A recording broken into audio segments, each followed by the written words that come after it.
70% of South Indians are lactose intolerant. 30% of North Indians are lactose intolerant. Most people don't realize that the rest of humanity is lactose intolerant as adults. Why do we become intolerant? Every mammal becomes lactose intolerant after it stops breastfeeding. The reason for that is that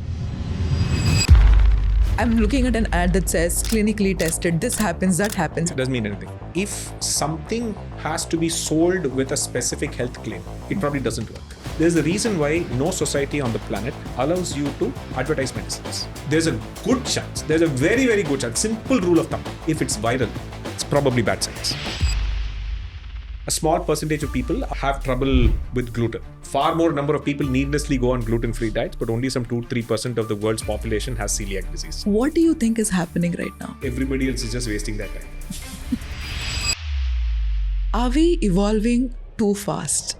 See, actually the weird thing is that we are not actually evolving. India surprisingly has among the lowest consumption of ultra-processed food, and yet we have some of the highest rates of diabetes, which raises other uncomfortable questions. Maybe your traditional diet is not suited for the modern day.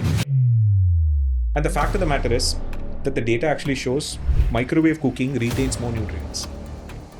Your WhatsApp uncle probably knows a little bit less than all those other people, and it should be absolutely safe.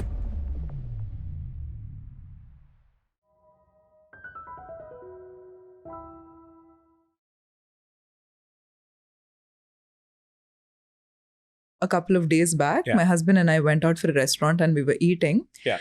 And I actually told him, I think I've lost the joy of just eating, because anytime I binge eat or I eat healthy, it's always about protein, carbs, and fat. Is it healthy? Is it not healthy? There's so much of an influence that has happened consciously and unconsciously. Yes. Now I don't know if it is good or bad, because I cannot enjoy the process of eating like how I used to enjoy when I was a child. Yes. What do you think is happening right now? See, there are many things that are happening, right? So one is that there are only broadly some 4 lenses through which you look at food. Right? First is the physiology part, which is that what does the food you're eating do to your energy balance? Which meaning that are you taking in more calories than you need, than your body spends, right? What is the effect that it has on your blood sugar? What is the effect that it has on your lipid profile? What is the effect it has on your gut microbiota? And then, are you getting all the micronutrients, because they are essential, because they can cause harm if you don't get all of them, right? These are the only 5 questions that matter, right? And the idea is to make sure that you don't go extremes on any one of these things, right? If you overeat fiber for gut health, that will cause other IBS and it can cause other problems as well. If you overeat fat, you will have bad heart. I mean, if you overeat sugar, you get diabetes and so on. So I think, so there is physiology part of it. And then you basically have other considerations. For instance, your stage in life. Like, for example, are you old? Are you young?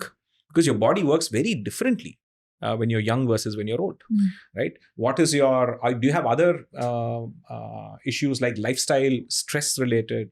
How much are you sleeping, right? So this is such a multifactorial problem, right? And then the fact is that the very act of enjoying what you eat by itself is important, is equally important as well, right? So problem is that if you flip this and look at food only through the lens of, am I getting exactly the right amount of carbohydrate, protein, etc., then you are not prioritizing culture and enjoyment. Yeah. Right? Yeah. So that, in a sense, actually, it's also due to social media and the fact that you're exposed to only that sort of thing. Nobody on social media is telling you, chill, just relax, eat what your grandmother told you to eat. Yeah. Hey, but try and eat in moderation, because, your grandmother used to spend more calories, used to walk a lot more, and probably did a lot more physical labor than you do now. And so if she needed 2000 calories and a lot of carbs, perhaps you don't need that. But that doesn't mean that you keep breaking your head over that, right? I mean, like, for example, it's something as simple as switching your breakfast from 2 idlis and a vada to 1 idli and a vada, right? I mean, you still enjoy an idli vada, right? But you are cutting down on the amount, right? And perhaps maybe switching out an idli for say a millet idli or something like that, right? Once in a while, not all the time, because, millet doesn't taste good, right? So it is just that I think we live in an environment where information and influencers are trying to hack algorithms to try and get your attention. And unfortunately, the only thing that gets attention is fear-mongering and telling you that you're doing it wrong. Yeah. Because I think you're more likely to pay attention to someone who's telling you, oh my God, everything you are doing is wrong, than if somebody tells you you're right. It's a weird thing, right? So we actually don't follow content where people are telling us that we are right. That's right? true. On the other hand, another distortion is that people will also pander and say that your culture, your grandmother, your religion, your this particular community, this particular caste, their food, we were right, etc., etc. That also people immediately, because it's an identity marker. Right? So it is just that it's just about realizing that our bodies are remarkably resilient. Okay. Right. Biology is like super complicated, but it is also, there are so many redundancies. Right. The fact that more than half the cells in our body are not even human, they're actually bacteria. Right. It is the bacteria in our gut microbiome. There are more bacterial cells in our body than human cells. Okay. Right. So one weird way of thinking about ourselves is, are we just temporary homes for these bacteria? And they, in fact, now we know that they control the brain as well. They control your mood. So if you have a bad gut, you may have depression, you may have all manner of other issues, because there is a connection between the gut and the brain via the vagus nerve, right? Yeah. So, and in fact, I think, so now if you sort of think back in many cultures, right, associating the gut with emotions was not uncommon at all. Yeah. Right. Because, people could come to these conclusions simply by observing people over hundreds of years, right? Without necessarily doing scientific experiments. But at the same time, for you to know precisely what's happening, you still need to do a scientific experiment. Right? It doesn't invalidate your ancient knowledge, but all too often, I think people have an antagonistic idea that science is against your tradition. No, science in the context of food almost always ends up validating. See, eating habits are products of years of evolution, and grandmother and mother and mother-in-law, and these practices have been handed over, where you can be reasonably certain that what you're probably traditionally cooking is not going to be poison. Right? Because if it was poison, we wouldn't have survived. Right? So these habits tend to sort of evolve over time. Right? So in that sense, I think amongst people, there has to be a healthy respect for traditional eating customs. In that it's not without thought. I mean, there is a reason why they've existed this long, right? Of course, where the blind spot can be is that people may fail to recognize that your environment has changed. In that you live in a city, you don't live in a village. The vegetables you eat today have a fraction of the micronutrients that your grandparents had, and that you maybe not be exercising as much as your grandparents do. So these minor tweaks is where you need to apply science. So now, for example, let's say at one point of time, the body did not know how to digest grains. But then we kept introducing grains. I mean, this could have happened thousands of years ago. Now the body is able to digest grains. Do you think the body will get adapted to what is available right now in the next few years? No, so evolutionary adaptation actually takes much longer. Okay. In fact, grains are only like some 7,000-8,000 years old. Right. So the body, that itself is too short a time for any actual changes in your this thing. Right. But of course, genetic changes don't happen, but gut microbiome changes have happened. Right. They have happened. They have absolutely happened. Because they can happen within a generation. So if you, like, for example, if you leave India, go live in the US for a year, your gut microbiome will change. Okay. Because your diet changes, you're living in a different place. That city has a different microbiome. You're meeting different people. You're getting the microbiome you're getting from the food, from the yogurt and anything else you eat. There is different, right? Your skin microbiome varies. So absolutely, these are so this kind of changes continue to keep happening, right? But we do kind of know that on the contrary, unlike the diet we were eating before grains are easy to digest. Grains are actually just remarkably very high in starch, and starch is very easy to digest, right? Whereas before grains, you had to break down all manner of complex fiber, right? Or obviously eat a lot more protein and insects and animals and so on, which again, as I said, starch is one of the simplest things to digest. Sugar is the simplest, and then starch, right? Within half an hour, they get digested, right? But again, it's human ingenuity. These are not natural. So the plants we eat today are not natural at all, right? They are products of genetic engineering by ancient human beings who carefully handpicked plants that gave them the features that they wanted, right? The rice plant doesn't exist in the wild. Right? It's not a product of natural evolution at all, right? Okay. Because there is no... So here's an interesting thing. The wild rice plant is 10 feet tall. Oh. So it's not suitable for harvesting at all, right? So what do humans do? Humans are smart because we... for a few reasons, like for example, one among the reasons that our brains apparently grew larger than others, there are many hypotheses. One is obviously the fact that we discovered fire and we started cooking meat, and we suddenly started being able to eat and digest more protein, and that gave us a larger brain. Okay, and so that then allowed us to do the next generation of things, saying that I can now control plants. Right? How can I do that? Well, they would have observed the rice plant grow 10 feet tall and say, okay, how do I make it short? Right? I have to starve it of nutrients. Right? But if I starve it of nutrients, then it won't give you grains at all. Right? So what do? You take a two-step process. You first grow it in a field very close together, so each rice plant gets fewer nutrients. Right? And then once it grows into a sapling, then you actually take it, transfer it to another field where you give it more space. So it is able to grow only up to like 4 or 5 feet. So that's how rice cultivation began, right? So the modern day rice plant has no chance of surviving in a forest. The second thing, for example, in the Middle East, they wanted to find out where can I select a wheat plant that is very brittle and that stalk automatically bends. Okay. So that I can thresh it easily and the seeds will fall off.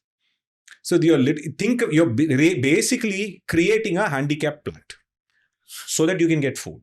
Right. So the thing is that people forget that the agriculture is basically human beings using their ingenuity to basically, like the way we've domesticated animals. Yeah. Right? So for example, dogs have very poor eyesight. And for a reason. Because the wolves, which have fantastic eyesight, we kidnapped some of their pups. And over time, we selected the ones that had poorer eyesight. So that they would stay close to us and they would remain loyal to us, because the only way they're getting food is by remaining close proximity to you. So dogs diverged from wolves because we ended up carefully selecting the ones that had poor eyesight and also had zero aggression of any kind. Okay. Right? Any wolf that showed any aggression was immediately sent out or killed. And so we then created dogs from wolves. Okay. Essentially, dogs are low IQ, low eyesight wolves. And we've created such a thing. We've created cows, we've created sheep, all of that primarily for us to dominate the planet, to eat more, to have civilization, and so on, right? So these things, so grains, for example, have actually are very easy for us to digest. In fact, it's quite interesting. Skeletons of humans before agriculture was invented show no tooth decay, no cavities. You won't get cavities if you don't eat grains. Only a high sugar, high starch diet leaves easy carbohydrates in the teeth.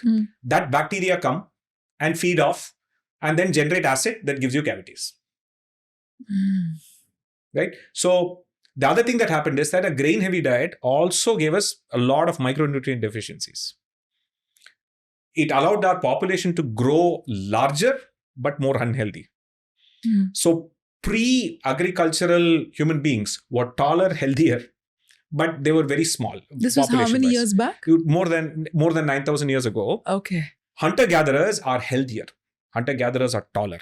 Okay. Right? Because their diet is almost always just protein and obviously some roots, but obviously more probiotic stuff. I mean, they're eating a lot of fermented stuff. They're eating fiber. They're eating occasional fruits and so on. They're eating insects, and they're eating so many things that they're never devoid of micronutrients.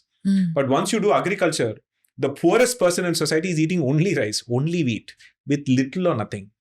Right? So they immediately have vitamin B deficiencies, which we discovered and solved for much later when we recognized that if I take the rice grain and partially boil it, right, before then removing the husk. Then I get Pudungalarsi, which is your parboiled rice. Because then all the micronutrients in the outer husk and the bran, they go into the white part of the rice. So that's why idli has more micronutrients, vitamin B and all of that, than regular rice. That's why now the culture of eating actually parboiled rice for rice as well, right? Because you will get more vitamin B and all the other things. And generally, for example, how does a scientist know vitamin B deficiency is there? And how do they know if I do this? What happens in that process? Oh, that's quite interesting, right? The first thing is that I think people figured out vitamin B deficiencies without even understanding what vitamin B was. Okay. Right? Pudungalarsi is pretty old. Okay. Right? So that's simply humans in Tamil Nadu and the south of India observing that those who ate parboiled rice were just generally healthier. And they happen to reproduce more, and their practices ended up getting more common. And so effectively, we now have a culture of making sure that we eat both raw rice and Pudungalarsi, right? They didn't know anything about vitamin B or thiamine or any of those things. That's a 20th century thing, right? In fact, we didn't know vitamins till 20th century. Okay. Only the 20th century is when we started seeing examples of people who had a deficiency. Like, for example, all through the Middle Ages, for all the people who used to go on ships, the most common disease was scurvy. It's vitamin C, right? If you don't take vitamin C, it's a very horrible problem. That's scurvy, right? And it wasn't till they figured out that giving a bunch of lemons to every sailor and saying just drink lemon juice once in a while, that solved the scurvy problem. Right? But they didn't know it was vitamin C and that it was ascorbic acid or anything. They knew lemons and oranges and tomatoes and chilies help. How did they know that? By simple day-to-day practical experimentation, in much the same way that your grandmother knows that something made with ginger and something can be a counter irritant to your throat and so on. It's just simply through observation. Right? So step 1 of science is observation. Okay. Step 2 of science is what most people in the past would not have done, is observation, and then you deliberately design experiments. Right? You then say, okay, these people are eating this form of rice and not getting this deficiency, and these people are. So now what is the difference? Can I then now take both of the rice into the lab and find out what is different in one versus the other? And you find that, there seems to be this molecule called thiamine, which I will then use chemistry to isolate. And then I will now test it on rats, right? I will take a bunch of rats. I will give some thiamine and some thiamine and see which one dies, which one has the deficiency. And then now I know for sure that this is an essential micronutrient. Then I publish that paper, I publish the data, I publish the experiments, and a whole bunch of other scientists are waiting to prove me wrong. They will repeat the experiment. They will try with their own rats. They will poke holes at it. And if enough people do it and then say, yeah, we're not able to poke holes, then that paper gets published in a prestigious enough journal that then becomes published science. So this is the amount of thing for something to become science, right? Okay. So that's why I think while we all have to respect traditional knowledge, but you have to remember that scientific knowledge has to undergo a whole bunch of other tests before it's considered science. Right? Okay. So that is how we typically know that, this is how we isolated vitamin or niacin or any of these other micronutrients. Okay. Do you think one of the reasons why previously people didn't do was because they were majorly busy in surviving and they didn't have the time to do all of these things? To some degree, yes. Okay. So all of mankind has essentially been a pursuit of getting more people more leisure time to do more new things. Right? So hunter-gatherer had no bandwidth to do anything other. 80% of their time was finding food for themselves. Okay. Agriculture allowed half of your population to focus on growing food. The other half could do anything else suddenly because you didn't have to grow your food. Because you don't need everyone to now grow food because, hey, you just need a fewer farmers. So, etc. That's the first breakthrough, right? And then then when you have fertilizers and when you have tractors and when you have etc. Now in most advanced countries, less than 10-15% of the population is engaged in which that leaves 85% of your population free to do many other things, right? And now so the same thing, right? You can apply that to everything else, right? So then some scary percentage of the population will be doing manual labor, making pottery, etc. And then once the Industrial Revolution happened, you could do that with machines now. So again, freeing up more people. So effectively, the more the number of people you free up, then you make more progress because statistically, the chances that somebody will make have enough free time to invent something that can cause the next breakthrough. So that's why you find that it's always an exponential line, right? It took us from agriculture, it took us almost, I don't know, 10,000 years to get to the printing press, right? And then only then books, knowledge was free. Then only 300 years after printing press for radio, right? And radio meant that you could now live transmit information anywhere. Less than 50 years after radio for television, right? 30 years after television for things like internet and computers, right? And then less than 10, 15 years after that, you have now at the cusp of AI and so on, right? So therefore, so the amount of time between disruptive innovations is actually going down. So fundamentally, what happens is that, yes, fundamentally, it's just more time. And what do you think is the true driving force for humans? It's hard to say, right? As mammals, as biological creatures, I think there is if you look at sort of what Richard Dawkins' idea of the selfish gene, he takes the view that the body, the human body itself is just a vessel for genes inside your cells, whose only motivating factor is to reproduce, is to make sure that gene lives, is immortal in the sense that it gets transmitted to the next generation, right? See how as we reproduce, we have babies, right?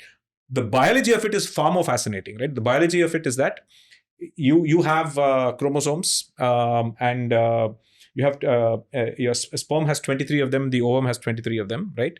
And they have millions of genes, and these genes essentially they combine to form the first cell that will grow into the next generation baby, right? Either the father or the mother's genes could be the one that finds itself expressing itself, right? And then now when that child grows up and marries someone else, again, if reproduction happens. So all along, so for example, if somebody in your family had like blue eyes, and that gene happened to get transmitted across generation, then somebody 10 generations down will also have blue eyes, right? So the way of looking at it is that the blue eye gene is successful. Whereas the brown eye gene was not successful in that particular family line and so on, right? And so therefore, one biological way of looking at it is that, we are merely vehicles for genes to try and be immortal. They're just transmitting, they use the body and the act of reproduction and everything else so that that gene can find itself in the next generation via this reproduction.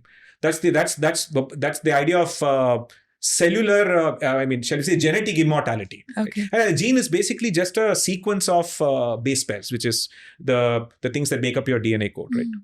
So that's a very, very genetic way of looking at what the motivation can be. But as you then get to higher and higher levels, right, then you probably have a pyramid of more motivations, right? I know. I remember reading the Maslow's pyramid of hierarchy of needs, right? I mean, basically, obviously, food and sex and other things at the bottom, and then higher and higher, then you get to self-actualization, the fact that you must have meaning in what you do, and that you must leave a lasting impact for other generations. And so there's a hierarchy of motivation. I don't think there is a single primary motive, and it can also change with time, right? So people have short-term motivations and instant gratification related needs versus being able to think of slightly more long term, right? Like investing in a mutual fund and waiting 5-6 years for it to mature and so on. So I think we are a mix of a lot of these things.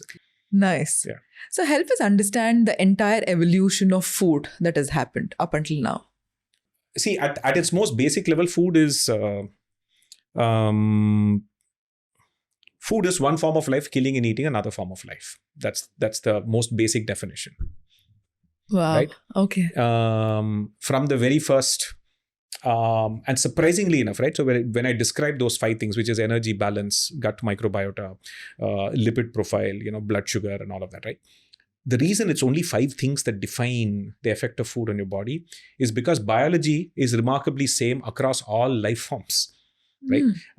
So every life form on the planet, okay, is defined by the same 19 amino acids that form structures, protein structures that make the physical body, every organ, every hormone, every this and so on. And these proteins themselves are built by ribosomes taking instructions from genetic code only made up of these 4 letters, right? This 4 adenine, ATGC. That's it, right? So therefore, there's a remarkable commonality to all life on the planet. The bacterial cell works the same way every cell in your body works. The bacterial cell from 4 billion years ago, right? So we are basically some great grand ancestor was a bacteria of 4 or 5 billion years ago, right? So therefore, when you think of it that way, the first bacteria's idea of food was that the first breakthrough in life was a bacteria that said, I can take energy and minerals directly from the environment around me, right? As energy, because life needs energy, right? So that's why the earliest forms of life are actually bacteria that live in this thermal vents deep under the ocean and all that, right? They actually simply take energy from the heat outside. They take the minerals from outside and they do chemical reactions to turn those minerals into, again, more energy and so on. That's the most basic form of life, right? But obviously it can only exist in those environments where energy is freely available, right? Now, the first breakthrough is basically a bacteria that said, what's the single most abundant source of energy on the earth? It's the sun, right? Yeah. It's there all the time, right? I mean, at least half of the day, and it's always there, right? And it's the primary source of energy of everything else. So millions of experiments happened. The ones that succeeded survived. Okay. So that's the way to think about it, right? And so eventually what happened is that one bacteria figured out that I can make a molecule called chlorophyll that can allow me to trap sunlight and turn that into glucose, which I can use as fuel, right? So that basically became all our ancestors, right? So that's actually the first one, right? So now the one more bacteria, what it ended up doing is that said that, okay, rather than photosynthesis is very expensive, very complicated. It's very complicated chemistry to turn sunlight into energy, right? How about I wait for it to do that and then I will just simply eat that thing? That may less work for me, I will let that do the hard work and then I will eat that, right? Then I will get all the things that it has and I will use it as fuel, right? So that's again the next origin of food, which is bacteria eating other bacteria, right? And then since then, it's been roughly the same thing. One cell eating another kind of cell, right? We form moral judgments whether if the cell has cell walls, which is a plant cell, we consider that vegetarian, vegan or whatever. And if it is a animal cell, it doesn't have pectin and all of that, then we consider it non-vegetarian, right? So that's really all there is to it. And so therefore, from then we've been kind of moving from first eating literally humans have largely been eating any kind of insects and animals. And again, it varies, right? So some silly people say things like the keto diet, paleo diet and all that. So then we moved into then saying that now I can control plants and then grow food. Thereby, I can shape the earth in such a way that food is taken care of, right? So that's but when I grow those plants, then I need to set up something called processing, meaning that I can't eat the rice directly. I have to have machines and some mechanism to remove the husk. If I grow dal, I have to polish it, right? I can't eat it just like that, right? So the first wave of that, the first era of food is that I had to process my food. But this is minimal processing, right? And then obviously industrial revolution happened. And then obviously the second wave of processing was that people didn't have hours and hours to sit and cook. So humans needed to figure out how can I make food in half an hour, right? Because women now also had to work in factories in the UK. And so when nobody was cooking, so they switched entirely to processed food, right? Tinned beans and tinned sardines and tinned something and sausages and all these are ultra processed foods because everybody was working, right? Or at least among the working class, right? So ultra processed food essentially means that you are now then removing a lot of the basic important nutrients from the food and reconstituting it so that it's high calorie and you can get all the things you want with very little cooking, right?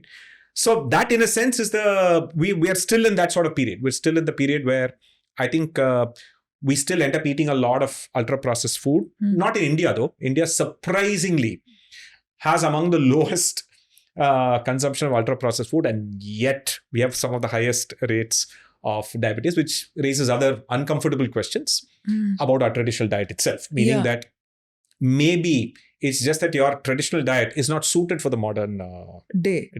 You have to adapt it a little bit, not too much, right? Okay. I mean, like what Dr. Pal says is that something as simple as flipping the banana leaf and eating all the stuff that's put on the other side, more of it, and then put the rice in the amounts that you're putting all those side dishes.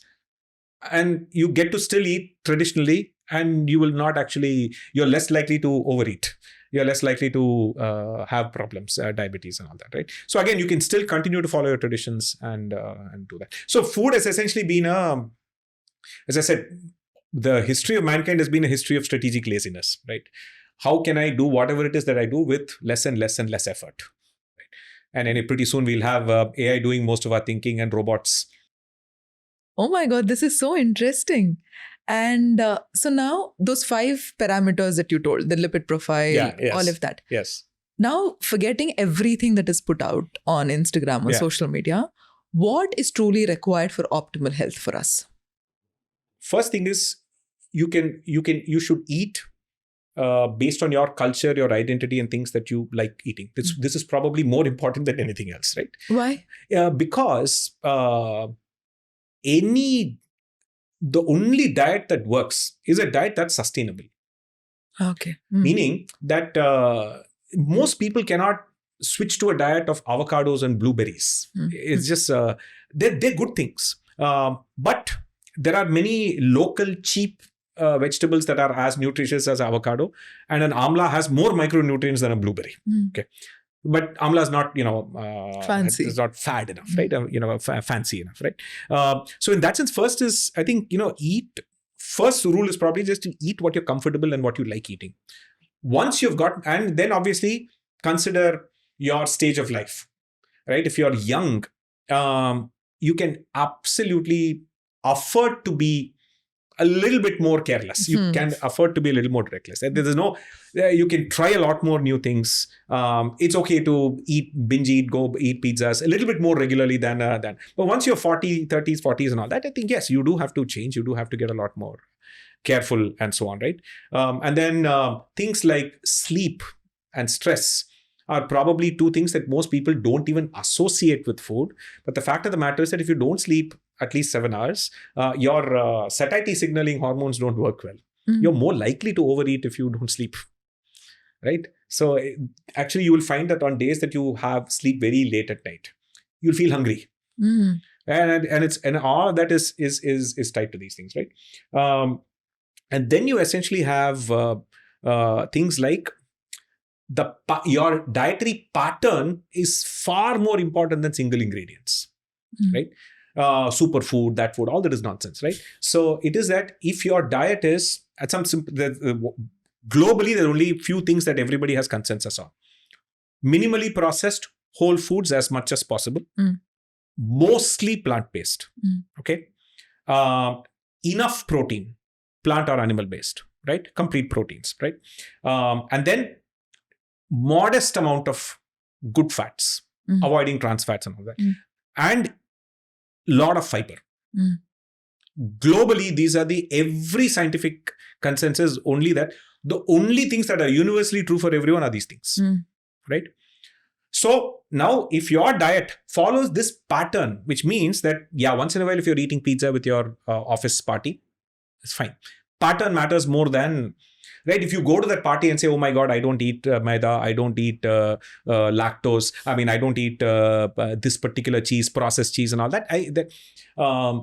The stress from creating bad blood with your fellow human beings probably has more of a worse effect than just eating that one piece of pizza, right? True. So it is just that people, cortisol and the stress and all the rest of those things. I sometimes find that people who get so angry about, oh my God, when I'll post something and some vegan activist will say, oh my God, how dare you promote eating of meat and all that. All the benefits you've got from your vegan diet, you're losing by being angry at random strangers on the internet by raising your cortisol and stress levels and all that. Oh God. Right? Okay. So it is just this. And then finally, obviously, whether your pattern of diet, you have to get yourself regularly tested for these 5 things, right? First is very obvious. If your weight is increasing, it means you're eating more calories than you need. Okay. Second is obviously diabetes. Again, you have to remember that Indians are susceptible to South Asians are more susceptible to diabetes and heart disease, more so than other people. And then so it's, even if you're not visibly obese, you might still have like insulin resistance and so on. So it's good to sort of check that. And then lipid profile again, see whether your arteries are getting clogged. And then obviously any and all gut health, you'll know it. If your gut health is not great, your entire lifestyle is a mess, right? Meaning that you're almost always going to be unwell, mood swings, all manner of other things, and stomach upset, and eating anything new can affect you, and so on, right? And so there are all those kinds of things. What are the best foods to eat to improve gut health? See, I think most people will immediately say probiotic, kombucha, kefir, and all those fancy things, right? All the healthy bacteria and those, most of them actually are killed in your stomach, because your stomach acid kills most of them. 90% of gut health is feeding your existing gut bacteria the right things. Okay. And that is prebiotic. The best prebiotics essentially come from soluble fiber. Soluble fiber you get from dal, all the dals, especially the whole dals, right? All the purple dal, chana, kidney beans. Chana and kidney beans are some of the best probiotic fiber, right? Prebiotic, soluble fiber, right? And then fruits and vegetables, right? Anything that has pectin. Pectin is again a soluble fiber. So these are molecules that your body cannot absorb, but they are food for your gut bacteria.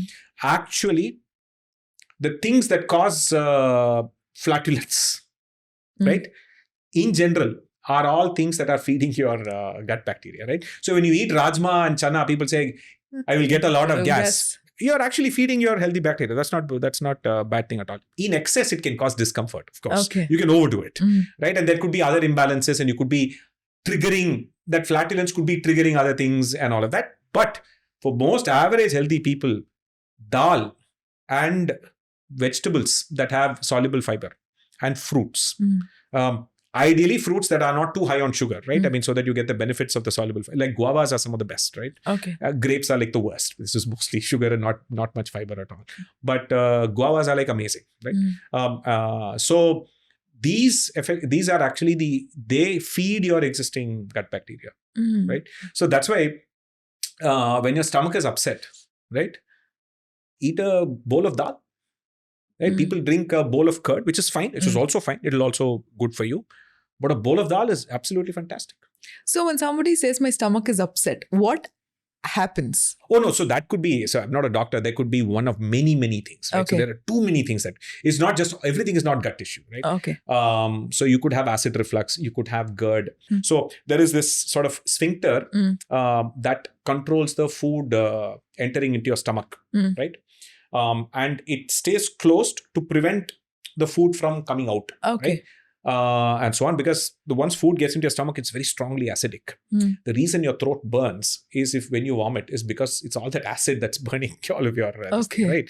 So and it keeps that closed. But for some people, then that sphincter doesn't work properly, right? So they experience that heartburn because that food is constantly coming back up the pipe and so on. So this is just one of many, and this again, by the way, could be caused by some bacterial infection in your stomach, also, right? Okay. But people will blame all manner of other things. They'll say it's because you're eating chilies, it's because you're eating many of these other spicy foods, it's because of gut tissue and all of that.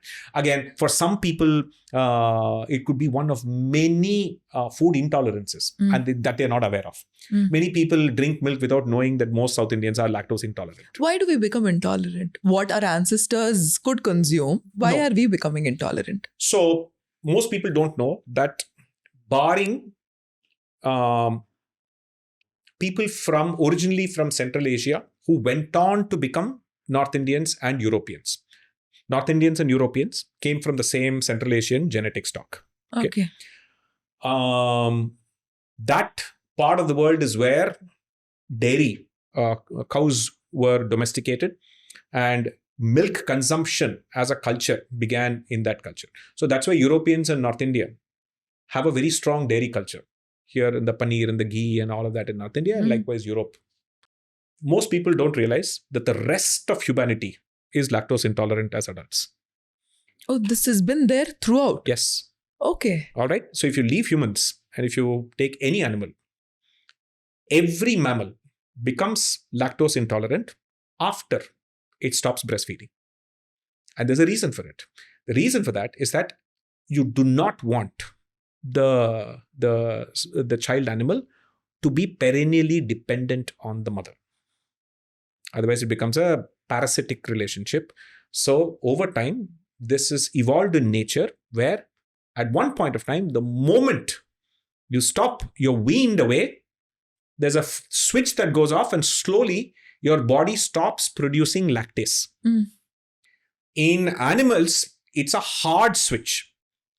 That is why feeding milk to cats and dogs is not a great idea because they don't digest it at all. They will quietly go and vomit it elsewhere. Okay. Mostly they cannot digest it. Okay. So now humans, same thing. We're also mammals. We absolutely, after breast milk, we cannot digest lactose anymore. The ability to digest lactose goes down. Okay. By the time your teenage years and all that, you will completely lose. Typically is what happens, and to varying degrees. But humans being humans, we have domesticated animals that give us milk, that allowed us to give more nourishment to human babies after being weaned from breast milk, which is not available to any other animal, right? Yeah. We're the only species of animal that drinks the milk of another animal, right? And we even bred the cow to produce 70% more milk than necessary. Yeah. Right. So people think, oh my God, you're depriving the calf. No, we have bred the cow that it produces way more milk. If you don't milk the cow will actually get sick. Right. So these are, again, like the rice plant, these are genetic freaks. Right. The wild cattle and all that don't produce that much milk. These are genetically modified cattle, and not people use genetically modified to be scary, but I meant that humans have been genetically modifying for 5,000 years. Okay. Right. By artificially selecting the features that you want and only allowing some bulls to breed with some cows so that you get the calf that has the feature that you want, that produces more milk, that has a smaller horn, is more docile, and all these kinds of things. Right. So basically the humans in some societies, obviously, primarily when we started out in the Central Asia, but in several other pockets, some parts of Africa and so on, where cattle were locally domesticated. Those cultures, by continuing to consuming milk after birth, their bodies adapted to continuing to produce more lactose. Okay. And most humanity does not. All you have to do is go to Southeast Asia. Everybody is lactose intolerant.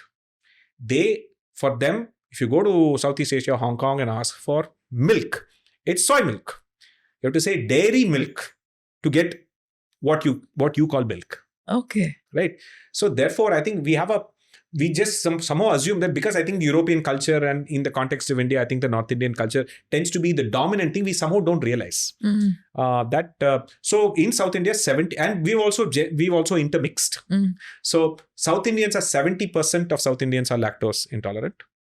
30% of North Indians are lactose intolerant because we have mixed over many years. Okay. So once I'm intolerant to something and I've identified that, because I remember a few months ago, I was on a diet where they wanted to remove all the things that I had inflammation towards. Right. Okay. FODMAP sort of this thing. Yeah. I mean, they told me to remove literally everything, be it tamarind, be it chilies. Do they actually cause inflammation in us? No, they don't. But the elimination diet is primarily aimed at finding out if there is a specific thing that triggers you, right? Like, for example, a small percentage of people have trouble with gluten, right?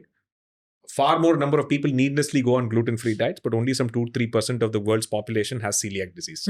Everybody else is just wasting their time trying to be on a gluten-free diet and, missing out on the enjoyment that is actually baked goods and all that, right? But yeah, so for example, so for a lot of people, it could be lactose. So there are 8 very common allergens. You have your milk, you have your wheat, right? You have soy. Some people are they have intolerance to soy. Then you have shellfish. You have crustaceans. Then you have your peanuts, tree nuts. So peanuts are not nuts at all. So peanut allergy is different from tree nut allergy, which is allergic to walnuts, cashews, badam, which are tree nuts, right? So there are 8 common very common allergies. And then there's a longer list of smaller things that you could be intolerant to. So some people often have trouble dealing with food that has a lot of fiber. Some people have food problem dealing with like a lot of insoluble and soluble fiber also. Okay. Right? Because their gut bacteria go wild. Right. And so you can have, so there are many sort of things that could, and each individual is quite unique. Right? So the goal is not to keep eliminating and eat only a few things, but to use that to find out what is particularly could be causing your problem, then just avoid that. Okay, let's say I'm intolerant to lactose. Yes. And I give up on drinking milk, but I really love the coffee, but I've given up on drinking milk for 6 months. Yeah. When I drink it after the 6th month, it's going to cause even more... It depends. See, for example, because lactose intolerance is also a spectrum, meaning that it's not like if you eat the tiniest amount, it'll cause a problem. Okay. Because I think most people also can somehow put up with a tiny amount of digestive discomfort. Yeah. They just think it's just normal and they'll just put up with it, right? And so it is a spectrum, right? So it all depends. But for sure, I think if you don't eat something for at least something like lactose, your body will probably not stop producing lactase. Okay. Right? It's far more likely to cause you a problem if you don't eat it for a long time. Okay. But again, for some people, it may be fine too. Because it may be possible that you are not intolerant to lactose at all, but something else. Okay. Right? See, there are other things in milk that could have triggered also. Okay. Right. So it could be many things. So this is very complicated. The people want simple answers, but yeah. And also when we were talking about the science and how something gets published in the paper, it was very intriguing for me. So I want to understand, for example, let's say I'm a pharmaceutical company. Yes. And I have produced a specific drug. Yes. And I want to roll it in the market. Correct. Will I encourage more scientists to do research specifically on this to publish papers so that I can go and do it? Of course. I think, so it's primarily to prevent conflicts of interest. For example, that's why scientific publishing is often in the hands of academia and multiple academia, not like one academia, right?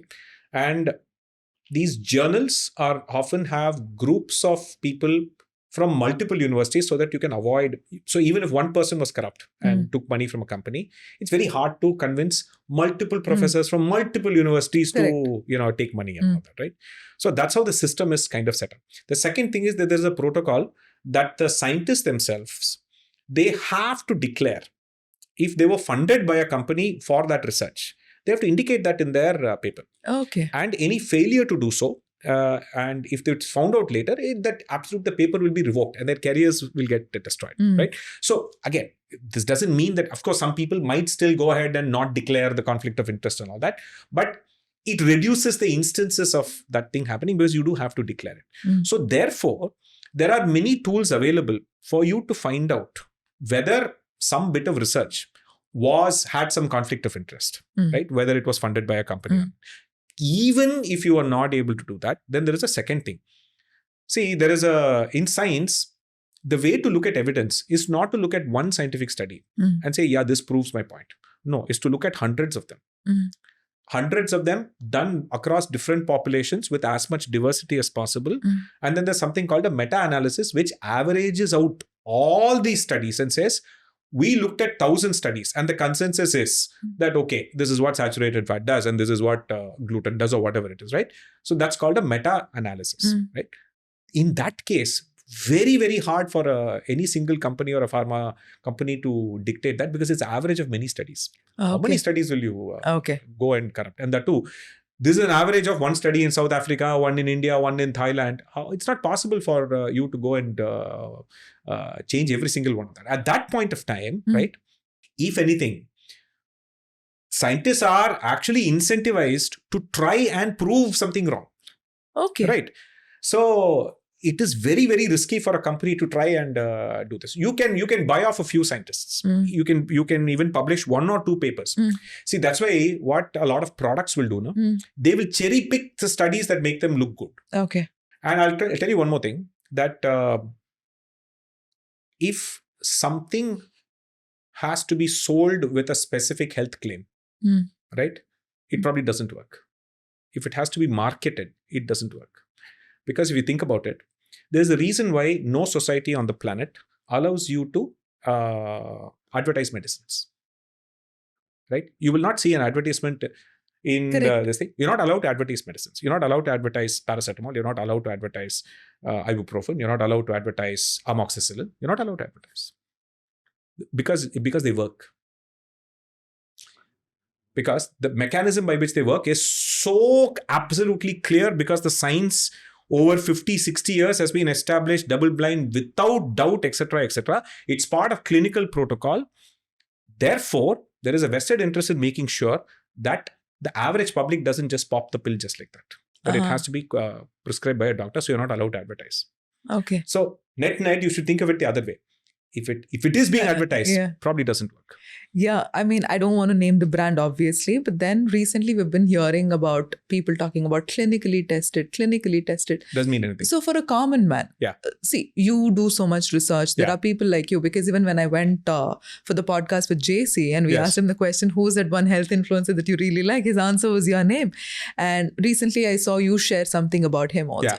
So, I mean, he was also completely against this. But for a commoner, I'm looking at an ad that says clinically tested, this happens, that happens. Yeah. When I have that pain and when somebody is riding on that pain, how do we make the distinction? It's pretty evident that the average person has to know what an advertisement is. Right? It's not like people buy into every claim that is being sold on every ad. Right? So a deodorant company obviously says that if you spray this, you will suddenly be attractive to the opposite gender. Do you believe it? No. Most people don't believe it. So why do you believe the health claims from another advertisement? Because it says clinically tested, right? I mean, you have toothpaste and other things with a guy wearing who's not a doctor, who's a model, because doctors are not allowed to be in advertisements. Okay. Right? They will lose their licenses if they come and endorse something like this, right? Right. So it is obviously not a doctor so that has to consciously wear a stethoscope. Although dentists don't need stethoscopes, but he will come and say that this will keep plaque away, this will do this, it will whiten your teeth and all of that. And people obviously take it with a pinch of salt because they know it's an advertisement, right? Then why would you believe health claims from something that says it will cure your headache and all of that? So I think if people, there has to be a difference between an advertisement and information, right?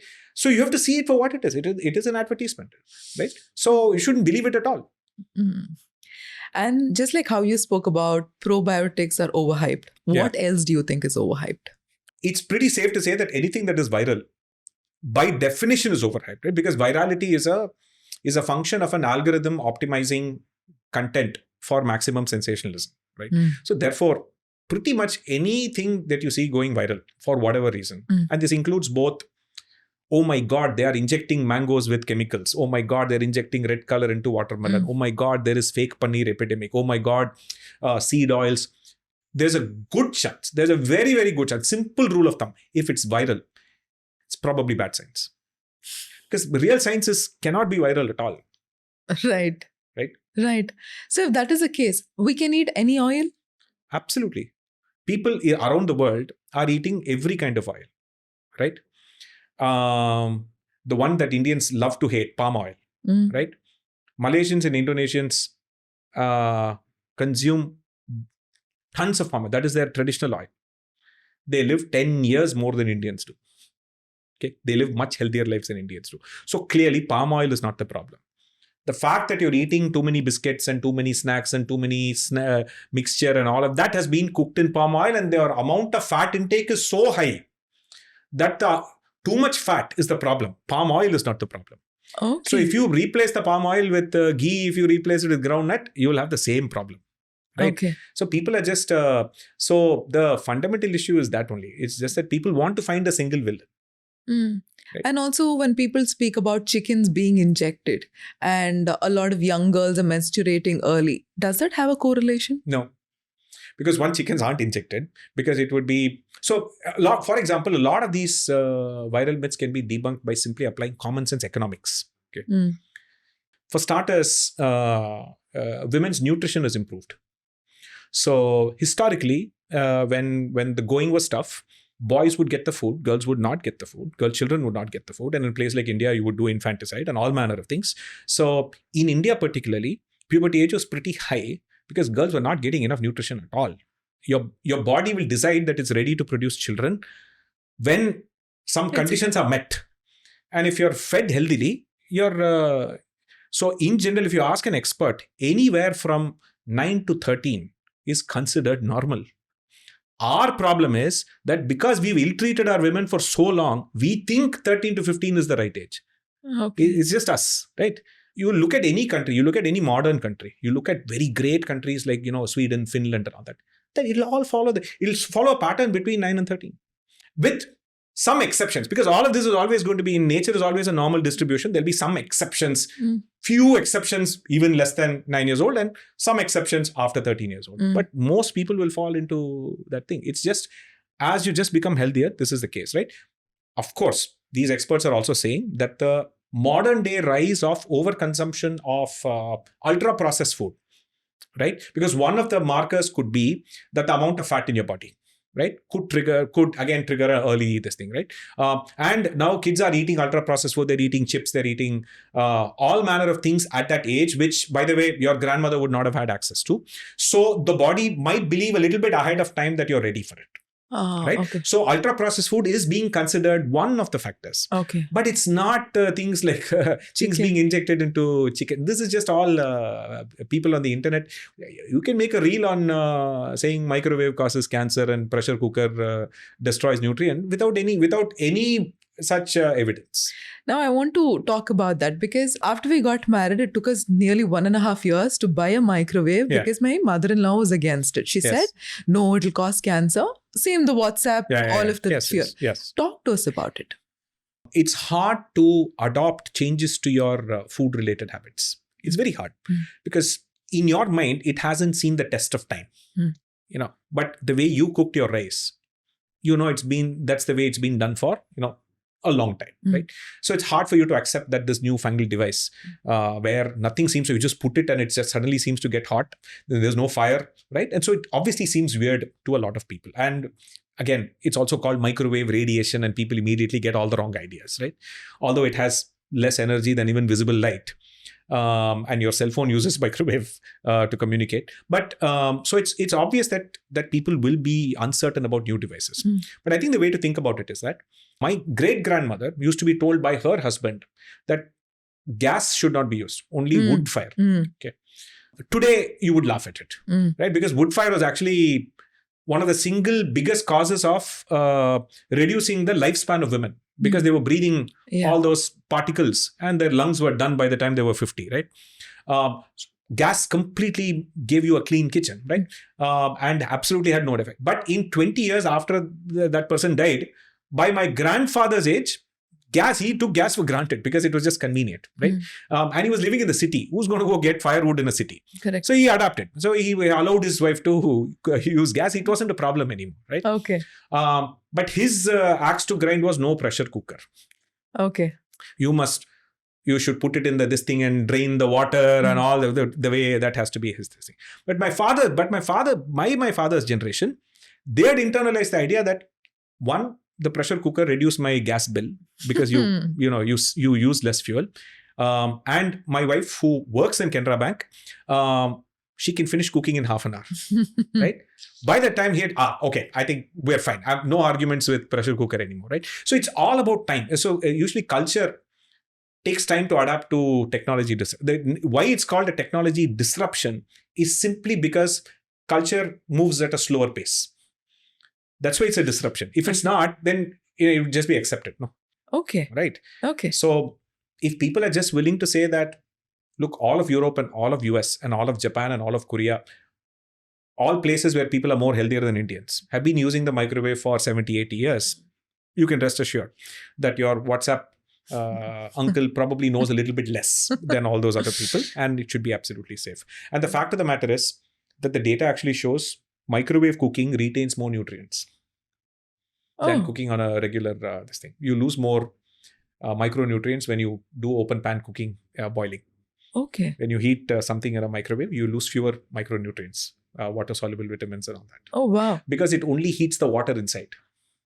There is no sustained, there is no sustained energy damage to some of these micronutrients.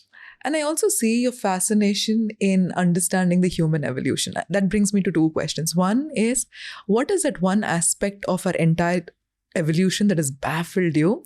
And the second thing, are we evolving too fast? See, actually, the weird thing is that we are not actually evolving, right? We are evolving at a... See, humans are an example of a species. Evolution happens over millions of years. Mm. Okay. The entirety of human history is 200,000 years old, right? Cro-Magnon or the Homo sapiens is only 300,000 years old from the pre-Homo sapiens primate ape, right? What we consider to be modern man, right? And so actually we are evolutionarily, we're the same as that first what they call mitochondrial Eve or whatever the original this thing, right?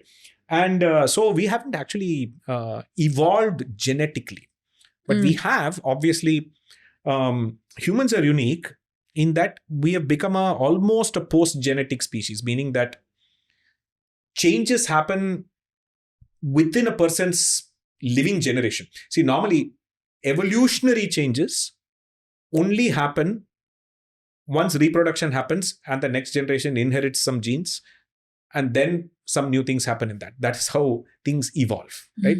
Whereas in our living memory, we've gone from satellite communication to mobile phones to internet. So human evolution is better seen through the lens, not through genetics, but what's called memetics, which is the same, which is where the word meme comes from, right? M-E-M-E, right? Memetics essentially is, genetics is the transmission of DNA by reproduction through evolutionary experimentation, survival of the fittest. Memetics is the transmission of ideas, and it follows very similar principles. Because human beings are the only animal that can transmit ideas to others. I don't have to wait to reproduce to transmit the idea. So the lion has the instinct for certain hunting and all that through genetics. Okay. Right? Yeah. Human beings can go sit in a school and learn everything that every human has learned. We bypass all of that. No, we crunch the whole thing. So memetics happens at a much faster rate. So I think so for us, I think it is, we have to see ourselves as a species that deals in transmission of ideas, not in the transmission of genes. Genes, okay. Yeah. We're well past that. In fact, if anything, our genetics are still very old. The reason why we have all our problems that we do, autoimmune disorders and diabetes and cardiovascular risk and all of that, is because our genetics are 300,000 years old. It's very interesting. And the second question. Yes. So there's this idea that most fetuses, right, they take on the distinction between genders, boy and girl, only like in the 4th month, right? And net, all of us are, philosophically at least, biologically, biologists might disagree and say, no, it is being predetermined if you have XY, yes, etc. But all of us are essentially born girls, and then what happens is around the 4th month, the testosterone and some of these things kick in, and a fair amount of brain damage happens, so that the male child's brain and everything else wired gets fundamentally differently, which is what makes the male a male, right? And what is interesting is that we've lived in a society where this XY chromosome has largely dominated and controlled all of the planet, right? Subjugated women for most of its history and so on. And yet, biologically speaking, right, if you have XX, which is, if you have female chromosomes, you are on average likely to live 5 years longer. You're less likely to suffer from cardiovascular risk, less likely to have mental health disorders issues, less likely to kill yourself, less likely to suffer from stress, less likely to smoke, less likely to kill people while driving. And effectively, right, other than, shall we say, then here's the fascinating thing, right? If you, men excel at sports from 100 meters to marathons. But the moment you get to ultra marathon, moment you get to marathons that are more than 300 kilometers, by the way, there are races where people run for like 300 kilometers and all that. Beyond 300 kilometers, only women win. Because having excess chromosome also means that your overall fuel economy and fat oxidation and glycogen depletion, the body with the XX chromosome is basically better designed for longevity and endurance than the male XY. body. Right? Yeah. Where do you read all of this? It's crazy. I mean, I love the way you think, yes, and the way you kind of articulate putting everything together and make it seem so easy. I just love that. And Krish, coming to the end of this, right? For everybody who's watching this podcast and who's consumed enough data, enough information, enough content on Instagram or social media, what is your message for them? So don't consume social media is my message. Right? Consume food instead. In fact, there is evidence that if you are watching a screen while you're eating, there's a good chance that your satiety signaling, you won't pay attention to your satiety signaling. So I think you're more likely to consume 15 to 20% more calories if you watch a screen while eating than if you just eat. So so don't consume more food, consume less social media. And always remember this, that all content, including mine itself, it's content. It's not meant to be knowledge. Knowledge just takes hard. It takes PhD degrees. It takes a lot of effort, right? So just because we now have a medium where information can be spread easily, don't confuse that for expertise, right? Just because somebody has 1 million followers and has a YouTube channel and has a podcast and is good in front of a camera, don't confuse that for knowledge, right? I think the best and most knowledgeable people are sitting inside labs and have terrible communication skills. But they do the most important work of actually seeing what medicines work and what effects various diets have and so on, right? And generally, biology and nutrition is simultaneously more complicated than people will tell you.